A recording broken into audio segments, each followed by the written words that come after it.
പോവുകയും ചെയ്യുക. അതെങ്ങനെ ശരിയാകും? ശരിയാവില്ല മുരളി മാമ. അതുകൊണ്ട് നമുക്ക് ഈ ചർച്ച ഇവിടെ അവസാനിപ്പിക്കാം.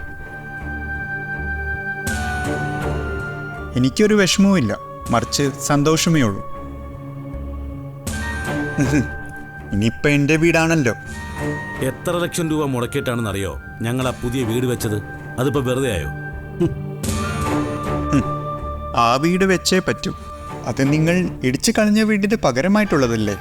അതിന് പകരമായിട്ടല്ല ഈ വീട് വിട്ടു തരാമെന്ന് ഞാൻ പറഞ്ഞത്. ഒരു മുറി മാത്രം എടുത്ത് ബാക്കിയെല്ലാം വെറുതെ വിട്ടു തരാമെന്നാണ് ഞാൻ പറഞ്ഞത്. അപ്പോൾ നിങ്ങൾക്ക് വേണ്ട. നിങ്ങളാരും ഒട്ടും മാറിയിട്ടില്ല. എന്നെങ്കിലും ഒരു മാറ്റം സ്വന്തമായിട്ട് ഫീൽ ചെയ്യുമ്പോൾ മാത്രം ഇങ്ങോട്ട് വന്നാൽ മതി. ഞാനീ പറഞ്ഞ വാക്കിനൊന്നും ഒരു മാറ്റവും ഇല്ല.